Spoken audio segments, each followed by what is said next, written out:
Sebagai konteks, Presiden Indonesia Prabowo Subianto tahun lalu menyatakan kesediaan Republik itu untuk segera mengiktiraf Israel serta menyokong semua jaminan keselamatan untuk Israel sekiranya Israel mengiktiraf kemerdekaan dan kedaulatan Palestin. Berdaulat, dan kita mesti pertahankan hak sahabat-sahabat kita, termasuk Iran yang telah dizalimi, dan kita pertahankan hak Iran untuk serang balas mempertahankan maruah negara mereka.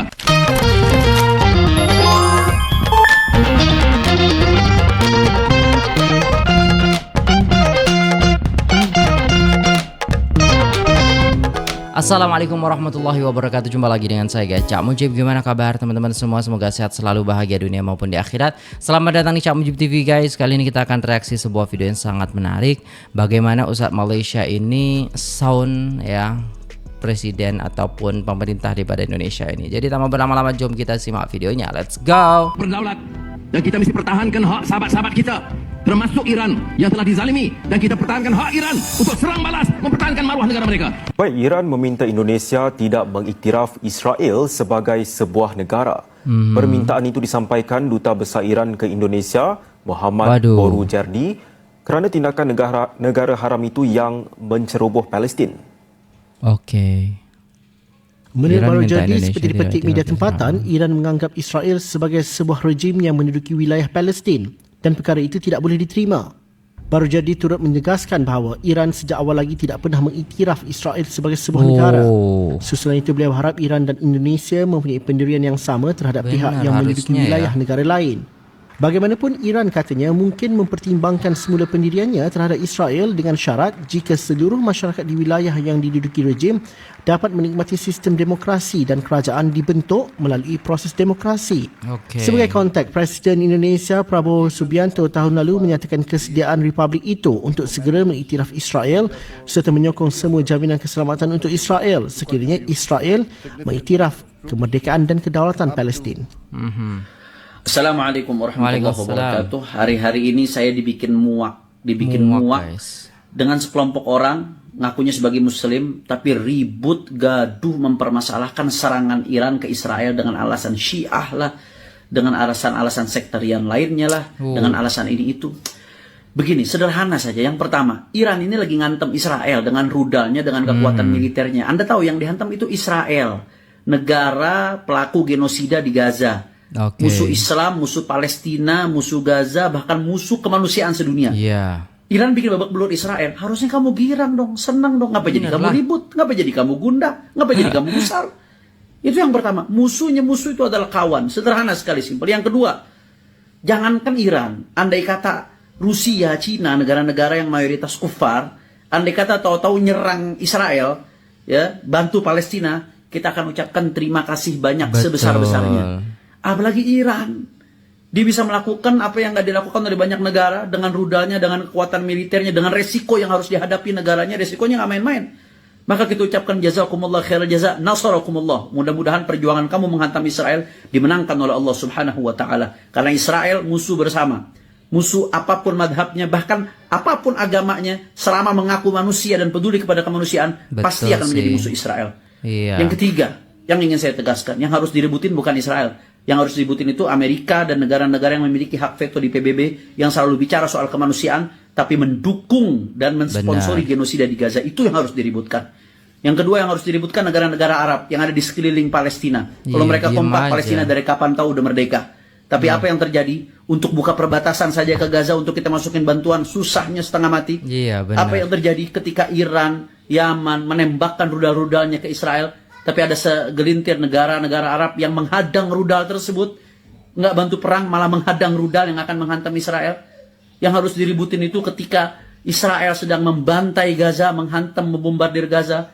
Tahu-tahu ada pemimpin-pemimpin negara Arab yang mesra-mesraan dengan Donald Trump, dengan Presiden Amerika, bahkan memberikan investasi ribuan triliun. La haula wala quwata illa billah. Ini yang mesti diributin. Ngapa serangan Iran ke Israel yang diributin? Yang udah jelas-jelas hal tersebut merugikan Israel, merugikan musuh Islam. Ayo dong cerdas, fokus kita bela Gaza, fokus kita lawan Israel dengan apapun cara, yang bisa dengan doa, yang bisa dengan donasi, yang bisa dengan boikot, yang bisa dengan media, yang bisa dengan tenaganya, yang nggak bisa dengan apa-apa, diam. Jangan sampai perkataan Anda, perbuatan Anda malah membantu Israel, musuh Gaza, musuh umat Islam dunia dan musuh kemanusiaan. Ayo sama-sama terus berjuang. InsyaAllah sebentar lagi Palestina merdeka dan Israel akan menuju ke neraka. Allahu Akbar. Free Palestine. Tunjukkan kelemahan yang ketara dunia Islam ini. Untuk menyuarakan pandangan pun tak ada upaya. Bukan untuk lawan, untuk suarakan. Boleh dikira dengan jari. Betul Untuk banget. ucap takziah kepada Imam Ali Khamenei yang terkorban, beliau dan sebagian anggota keluarganya kena dibom oleh Israel. Boleh kira. Hari-hari kita lihat, saksikan pembantaian yang dimulakan oleh Israel dan Amerika. Tidak ada upaya. Benar banget. Allah. Dan lebih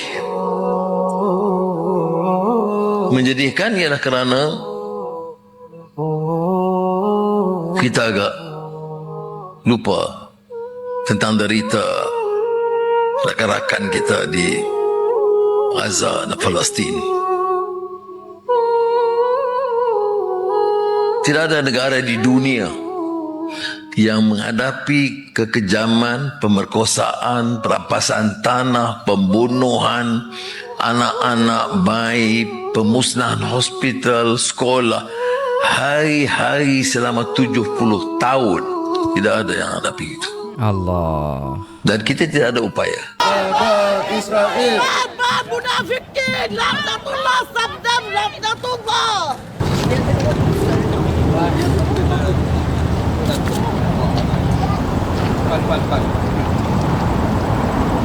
President of Malaysia get outside the US. Wow.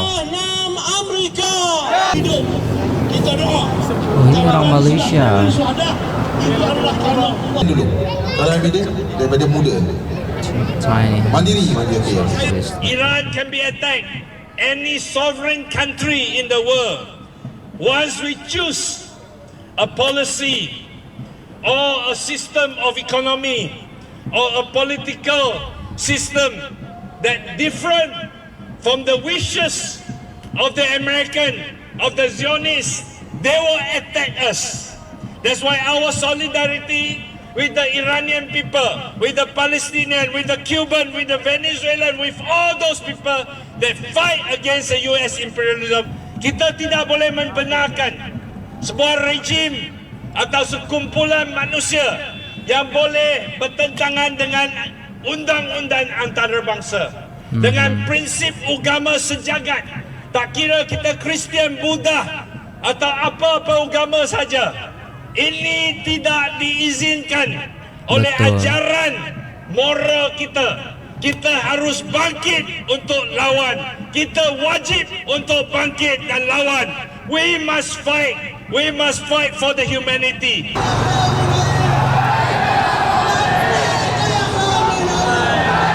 Kita sebagai orang awam, sebagai orang awam, Boleh korang boleh Malaysia ke kita sokong Iran ni? Kalau ikutkan balik, aku bukan orang yang pakar dan terlalu arif untuk bercerita tentang boleh atau tidak kita sokong. Tapi sebab tadi kita ada discuss pasal satu fi'l aulawiyat dan satu lagi fi'l mizan kan, bercerita tentang keutamaan kita, sama ada kita memberikan sokongan tu atas dasar apa. Kita memberi sokongan ni adalah atas faktor geopolitik semata-mata, tidak dari segi akidah. Sebab akidah kita tetap tidak membenarkan apa yang berlaku sekarang ni untuk masyarakat kita ni. Kita kena faham dan kita kena bijak untuk membezakan sokongan kita adalah ke atas faktor geopolitik ataupun atas faktor akidah. Jangan disebabkan geopolitik membuatkan kita buta pada akidah. Salah tetap salah. So janganlah pandang satu, bila kita nampak isu ni, jadi kita pandang satu side macam aku dah baca dekat sosmed apa semua macam dekat threads ataupun X, diorang just bantai mufti apa semua, bantai mufti, dia kata apa yang jadi dengan kita punya majlis fatwa kebangsaan, fatwa kita dah tetapkan syiah. Ya betul, akidah kita tak selari dengan syiah tu, betul, tak ada masalah, benda tu memang betul. Tapi dalam konteks ini berbeza. Sebab tu kita kena pandang isu ini dalam lensa geopolitik dan politik pula, instead of agama semata-mata. Assalamualaikum warahmatullahi. Assalamualaikum warahmatullahi. Tengok Allah. Tapi bolehkah kita sokong Iran dalam serangan mereka terhadap musuh Islam? Sedangkan kita tahu mereka adalah Syiah. Baru lagi saya tanya Tok Guru Haji Adi di Rusila minggu lepas. Isu menyokong Iran berperang dengan musuh Islam nombor 1 dunia sekarang. Faham lagi? Faham. Hukumnya boleh. Yang tak boleh menyokong tentang Syiah di Iran. Dalam bab akidah kita bermusuh dengan Syiah. Dalam bab memerangi musuh Islam, Syiah pun tak ada masalah. Faham? Kerana ini bukan dalam bab akidah Syiah, dalam bab membantu untuk melemahkan musuh Islam. Faham lagi? Kena faham baik-baik. Kalau rumah terbakar, boleh guna orang kafir, tapi kalau nak solat, tak boleh imam orang kafir. Ada benda boleh, ada kala tak boleh. Kan? Rumah terbakar, datang bomba kafir. Nak rumah Tok Imam kata tak nak, haram. Habislah. Tak boleh. Dibolehkan ketika darurah. Ya. Adapun imam orang kafir boleh tak? Boleh tak? Tak boleh. Tak boleh. Padahal orang yang sama. Ahli bomba tu juga. Faham? Tak boleh. Ada kala boleh, ada kala tak boleh. Kena imam orang kafir, habis satu semayang, satu masjid, kena qada balik. Imam kafir ditutup dengan selendang, kita tak nampak. Mayang pula mayang lohor, tak kuat bunyi. Kita bunyi masa ni sedar kafir masa salam. Assalamualaikum warahmatullahi Assalamualaikum warahmatullahi. Tengok Allah kafir. Suntik masjid kena qada pada muka. Faham lagi? Dalam bab akidah tu kita berperang dengan mereka. Kita tidak sama dengan mereka. Mereka ahli bid'ah.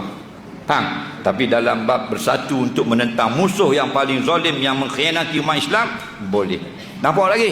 Nampak. Jelas. Soalan seterusnya. Apa kena-mengena perang Iran dengan kita dekat Malaysia ni?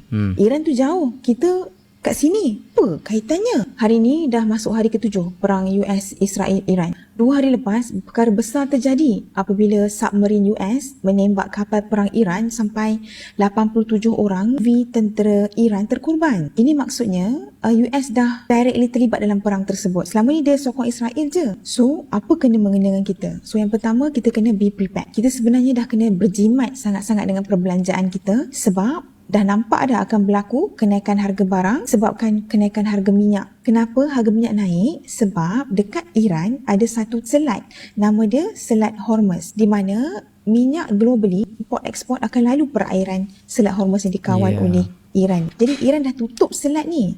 Jadi bila jadi macam tu, harga minyak dunia memang akan naik dan dia akan menyebabkan harga barang naik, makanan naik dan sebagainya, direct and indirectly. Okay, so kita sebagai rakyat Malaysia, kita kena berhati-hati dengan perbelanjaan kita, jangan buat loan baru. Kita dah kena sediakan dana kecemasan kita cukup untuk 3 bulan minima. Lepas tu kita dah kena ada preparation untuk simpanan jangka masa panjang dalam bentuk emas juga. Okey? Dan jangan jual emas kalau tak perlukan duit buat masa sekarang. Walaupun harga emas tengah tinggi. Kalau perlukan duit baru pajak atau jual emas. Okey? So follow saya rapat-rapat untuk simpan emas dengan tenang. Alright guys, dah selesai videonya dan itulah tadi ya guys ya, dunia Islam sekarang itu tidak baik-baik saja ya guys ya, karena banyak orang-orang yang Allahumma salli ala Muhammad, isu yang sebenarnya yang harusnya kita support malah istilahnya jadi kayak macam apalah, tak payahlah macam tu lah, lah macam ni lah, tu kan Syiah lah, tu kan inilah, selagi kata Ustaz Azhar itu selagi ya kan dalam geopolitik tak apa, tapi kalau buat akidah jangan macam tu lah guys ya. Allahumma salli ala Muhammad, baru faham kan macam mana pemerintah Indonesia tu menyokong ya kan, kena istilahnya membuat istilahnya Israel itu macam aman, damai macam tu, barulah kita boleh membuat mereka itu Palestina merdeka dan lain sebagainya, mungkin macam tu. Tak tahulah fikiran mereka tu macam mana ya guys ya. Padahal selama 70 tahun ya kan mereka itu dibombardir ya kan, budak-budak kecil-kecil semua dah hancur semua macam tu, macam mana kan. Kita tak tahulah apa pemikiran daripada pemerintah kita ni. Salutlah kepada pemerintah yang ada dekat Malaysia yang memang dari dulu stay di apa nama di hadapan lah untuk maksudnya membela saudara kita yang ada dekat Gaza dan Palestin macam tu guys ya. Sampai dekat pasport pun mereka dah tulis macam tu guys ya. Terbaik ya guys ya. Okey, itu dulu videonya guys. Terima kasih dah tengok video ini sampai selesai. Jangan lupa like, share, komen, subscribe. Saya pamit undur diri. Apabila ada salah kata mohon dimaafkan. Assalamualaikum warahmatullahi wabarakatuh.